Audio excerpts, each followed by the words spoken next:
In the high-stakes world of cryptocurrencies, fortunes are made and lost in the blink of an eye. Among them, Notcoin has emerged as a magnate, promising unimaginable wealth and financial liberation to its devoted followers. But beware, for beneath the gleaming surface of this digital currency lies a sinister reality. Notcoin's rise to power is built on predatory systems that prey on the vulnerable and psychological manipulation that exploits the very fabric of human psychology. The truth about Notcoin is far darker than what you have ever imagined. If you thought you knew the world of cryptocurrencies, think again.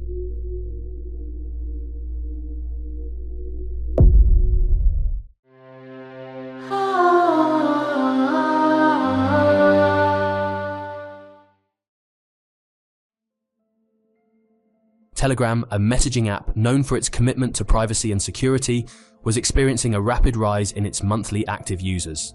At the helm of this phenomenon was Pavel Durov, a visionary with a deep-seated love for blockchain technology and decentralization. Pavel's journey began in the Soviet Union, where he was born in 1984. The collapse of his country's economy due to governmental mismanagement left a lasting impression on him. This early experience cultivated in Pavel a profound disdain for centralized systems, fostering his dream of an economy free from the control of any central authority. With the advent of blockchain technology, he saw a path to making this dream a reality. Recognizing the potential of blockchain, Pavel conceived the idea of creating his own blockchain network. The rapid growth of Telegram's user base presented him with a unique opportunity. He could channel this massive user base into the new blockchain ecosystem. Unlike many other tech companies, Pavel didn't have to worry about shareholders or board meetings. He owned 100% of Telegram, and he relished the autonomy this provided. To him, Telegram was more than just a company, it was his creation, his baby. In 2018, Pavel set his plan into motion. He organized an initial coin offering to fund the development of Telegram Open Network. Telegram's staunch commitment to decentralization resonated deeply with millions of crypto enthusiasts worldwide. The ICO was a phenomenal success, raising an outstanding $1.7 billion through the sale of Gram tokens to investors. Hopes were high, and the world eagerly waited for the launch of TON, scheduled for October 31st, 2019. But as the launch date approached, an unforeseen challenge emerged. The SEC initiated an investigation into TON, suspecting that it might be in violation of US securities law. Despite Pavel's dedication to his vision of decentralization, the mounting regulatory pressures proved to be an insurmountable hurdle. Faced with the prospect of a prolonged and costly legal battle, Pavel made the agonizing decision to abandon the TON project. Investors were refunded their money, and the once promising initiative was terminated.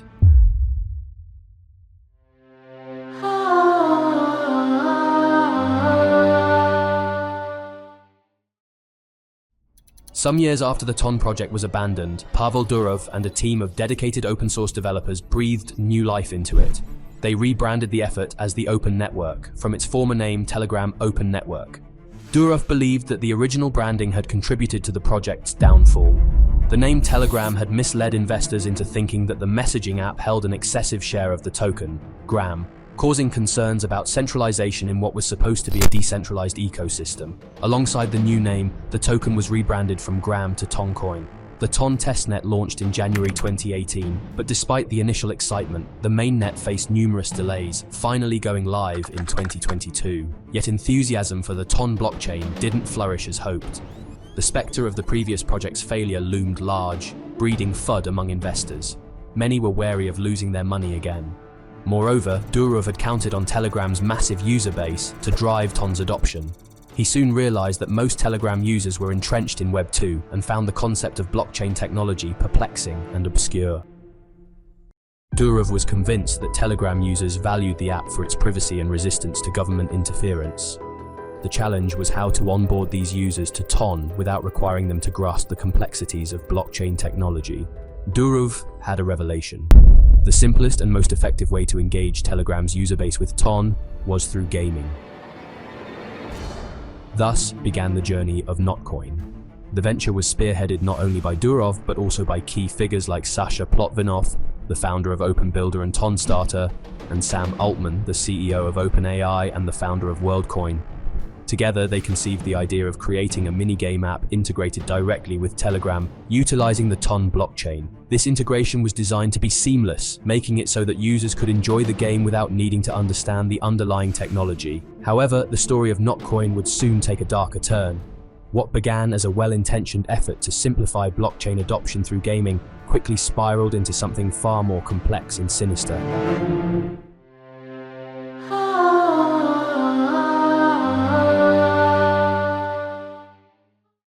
Notcoin was born out of a singular ambition: to drive Telegram's user base towards the TON blockchain. The strategy was deceptively simple: create a game so easy that anyone could play it. The mastermind behind this, Sasha, found inspiration in the addictive mechanics of the cookie clicker game, a game where players merely clicked on an animated cookie to accumulate points. But Sasha wanted more than just mindless clicking. He wanted to ensnare the players with a blend of simplicity and psychological hooks.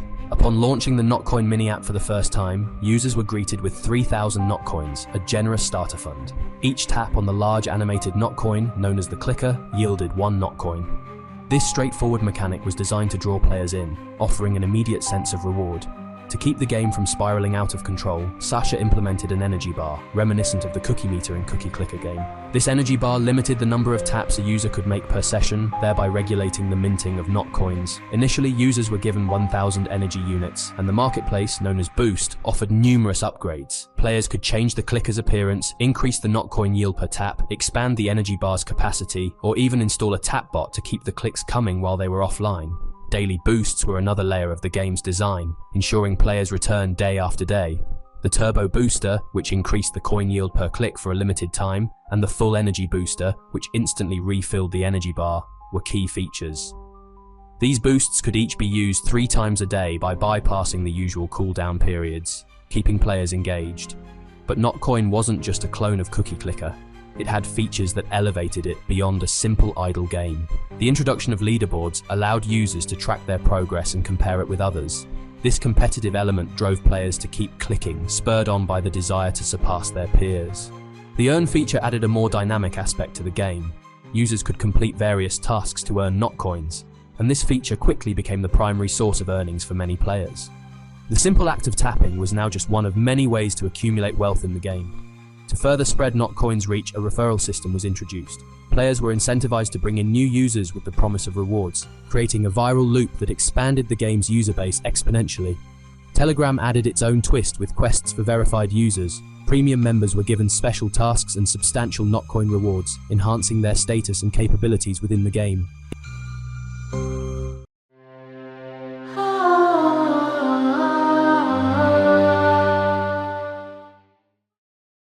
Notcoin's name and logo were the first subtle hints at its unconventional approach. Not is the reverse of ton, a cryptic play that intrigued many. With no budget for marketing, team salaries, or investor backing, Notcoin took an unorthodox route. The only way to acquire it was by playing their game.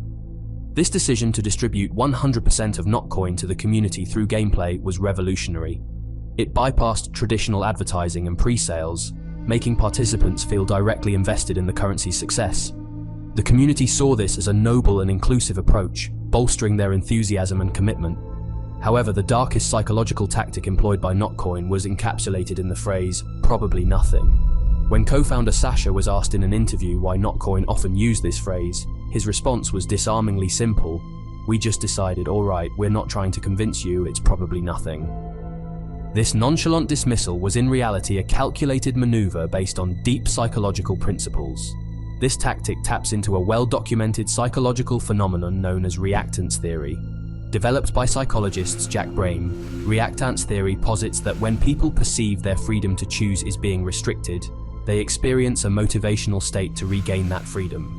This often results in them doing the opposite of what they are persuaded to do. Brame's classic study demonstrated that participants, when pressured to choose between 2 equally attractive options, often resisted and chose the option they were not being pushed towards. This reveals that not trying to convince someone can make them more likely to choose the option they feel is least promoted, as it preserves their sense of autonomy. Further research in social psychology, including studies on reverse psychology, supports this idea. Telling someone not to do something can paradoxically result in them doing it to assert their independence.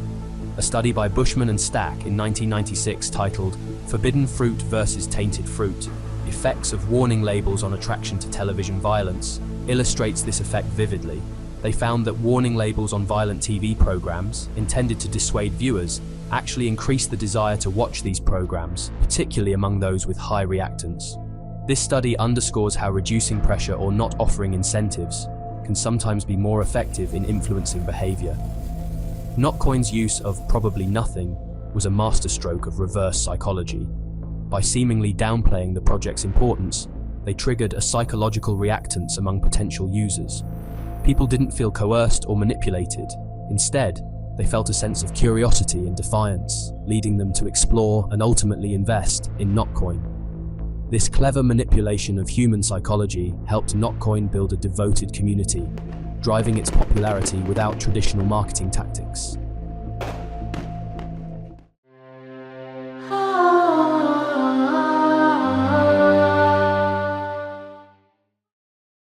When the beta version of Notcoin was released, it captured the imagination of 300,000 eager players within just 2 weeks. This initial success set the stage for what was to come. As the beta phase concluded after a month, anticipation grew to a fever pitch. When Notcoin finally launched, the response was unprecedented. In just 2 days, a staggering 10 million players has joined the game, shattering all previous records and establishing Notcoin as the fastest growing blockchain game in history. The game's appeal, however, was not solely based on its entertainment value. A significant portion of its player base hailed from economically disadvantaged regions, driven by the hope of making a living through the game. This shift in focus from fun to profit-seeking began to alter the dynamics of Notcoin's community. Players started to look for ways to monetize their in-game efforts, and Notcoin capitalized on this by introducing the Notcoin voucher. This voucher allowed players to buy and sell Notcoin before the official token launch, converting their in-game earnings into tradable assets. When the Notcoin token eventually launched, it did so on major exchanges like Binance and Bybit.